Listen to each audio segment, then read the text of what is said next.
Assalamualaikum warahmatullahi wabarakatuh. Selamat datang kembali di channel Z Forex ID. Semoga teman-teman trader di sini sehat selalu dan hari ini kita akan kembali membahas mengenai bagaimana pergerakan gold dan Bitcoin pasca pertemuan World Economic Forum di Davos, Swiss. Jadi langsung saja kita ke chart. So, teman-teman, kita punya XAUUSD yang sudah mencapai titik all time high di 4.885 gitu ya. Nyaris mendekati level 4.900. Target kita sebelumnya ada di 4.922 teman-teman. Namun ada tekanan jual yang luar biasa dan tidak bisa kita pungkiri bahwa emas ini sudah terlalu over bought gitu ya berdasarkan indikator stokastik di mana sudah mencapai level 97 dan ada kalanya perlu untuk koreksi terlebih dahulu. So, kita akan melihat bagaimana respon pasar setelah Trump menyatakan bahwa keinginannya untuk menguasai Greenland itu bukan merupakan menggunakan kekuatan militer ya, namun menggunakan kekuatan diplomatis dan ekonomi tentu saja. Di mana Trump sempat menyatakan akan menetapkan tarif terhadap Uni Eropa, namun kemudian fakta perdagangannya ditunda. Nah, jadi di sini sangat memberikan gonjang-ganjing atau volatilitas ke pasar begitu ya, karena bisa dibilang teman-teman pelaku pasar di sini masih sangat berhati-hati itu menimbang bagaimana pergerakan ekonomi ke depannya atau kebijakan-kebijakan ke depannya daripada Trump ini gitu. Nah, jadi langsung kita ke 4 hour chart teman-teman ya. Hari ini di tanggal 22 Januari kita melihat adanya ekor yang cukup panjang ya, di mana sebelum closing market di hari sebelumnya di tanggal 21 sempat ada selling pressure yang cukup kuat begitu ya, namun sempat tertahan oleh order block di sekitar 4.700. Nah, di sini kita sudah memetakan resisten dan support yang bisa teman-teman gunakan sebagai acuan. Apakah itu untuk sell on breakout atau buy on breakout teman-teman. Karena di sini kita sangat tidak menyarankan untuk menggunakan skema entry limit ya. Kenapa? Karena pergerakannya sangat volatil dan stop loss yang dimungkinkan akan sangat lebar begitu. Nah, di sini saya sendiri punya outlook koreksi ya untuk gold. Karena kenapa? Kita melihat candle engulf di H1 yang cukup besar begitu. Volumenya tidak bisa dianggap remeh teman-teman. Dan oleh karena itu saya di sini melihat resisten 1 di 4840 sebagai acuan untuk kita bisa meletakkan stop loss dan mencari entry sell begitu ya.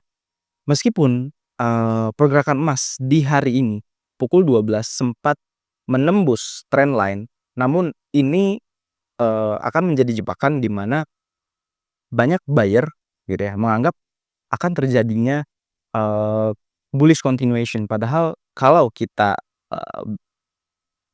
buka market structure begitu ya.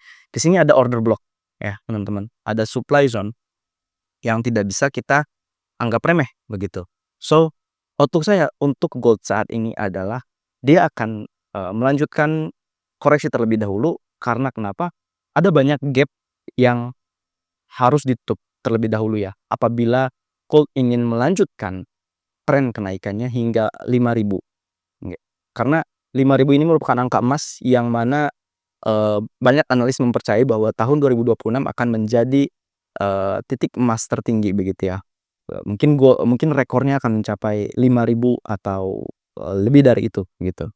So, selain itu teman-teman, kita juga punya pandangan mengenai gold ini karena dia sudah menyentuh Fibonacci Golden Ratio ya. Kalau kita tarik dari swing atas ke swing bawah, gold sudah yang mana ya. Jadi Fibonacci retrace 4668 ini 0,8 ini yang ratio ya.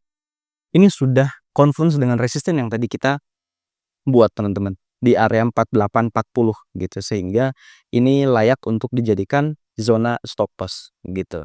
So, bagaimana pergerakan selanjutnya kita akan update besok ya. Jadi ini bukan merupakan ajakan buy atau sell, kita sudah menggambar zona resisten dan support dan teman-teman bisa menggunakan acuan resisten dan support tersebut untuk melakukan aksi transaksi gitu ya. Kemudian kita move langsung ke Bitcoin. Nah, Bitcoin ini berdasarkan video yang sudah kita buat minggu lalu ya teman-teman, dia sudah valid breakout daripada, konsolidasi yang cukup panjang di time frame daily, di mana dia membentuk, rising wedge ya di sini. Dan, kita masih sangat valid bahwa Bitcoin ada dalam tren besar bearish correction ya.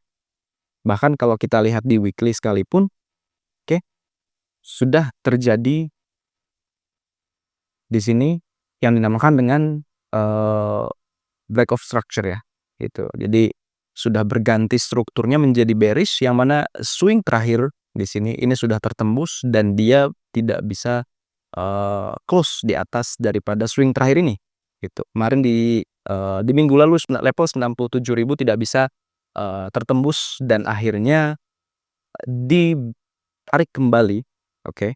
Karena kita di sini juga punya, moving average yang cukup kuat gitu ya untuk menahan laju harga teman-teman. Dan kita melihat bahwa target selanjutnya daripada Bitcoin adalah di 79.000 sampai dengan 76.000, yang mana masih merupakan order block terkuat saat ini, oke. Nah, selain itu kalau kita lihat lebih dekat teman-teman, di daily ini ada yang dinamakan dengan engulf candle ya. Di sini ada satu candle besar, yang mana dia sudah, membreak swing terakhir dari time frame kecilnya, dari zona konsolidasinya ini. Dan ini tidak bisa kita, anggap remeh ya, bahwa struktur sudah berubah dan kita tidak bisa, mempertahankan bias bullish kita gitu. Jadi kita harus, melakukan aksi berdasarkan apa yang kita lihat, berdasarkan struktur yang telah terbentuk di market dan kita take action. So, bagaimana kita bisa menangkap peluang di Bitcoin? Kita punya swing terakhir di sini teman-teman ya. Di sini ada order block yang paling dekat di level 90.000 sampai dengan 89.000, yang mana saya cukup yakin bahwa 90.500 ini merupakan, support yang, cukup kuat ya untuk menahan harga. Dan sejauh ini belum ada usaha untuk menembus level tersebut begitu. Dan saya pribadi punya posisi, short gitu ya di Bitcoin ini. Saya akan swing, saya menargetkan level 77.000 gitu dengan support di level 91.000 di atas daripada zona order blocknya, dan ini merupakan entry yang, cukup low risk begitu ya kalau dibanding dari potensi reward-nya. Karena apa? Kita punya target price yang cukup jauh berdasarkan kemunculan pattern rising wedge ini gitu. Jadi kalau kita buat targetnya, potentially dia akan menyentuh level 77.000, dan kalau kita tarik Fibonacci-nya, level 1618 masih lebih jauh, gitu ya. Namun level 1272 bisa kita jadikan acuan pertama. Jadi, kurang lebih itu untuk analisa harian teman-teman. Kita masih punya pandangan koreksi untuk gold dan bearish continuation untuk Bitcoin, begitu ya. Semoga, teman-teman cuan selalu. Kalau ada pertanyaan langsung komen di video ini dan jangan lupa tetap, like dan subscribe channel ini ya. See you on the next video.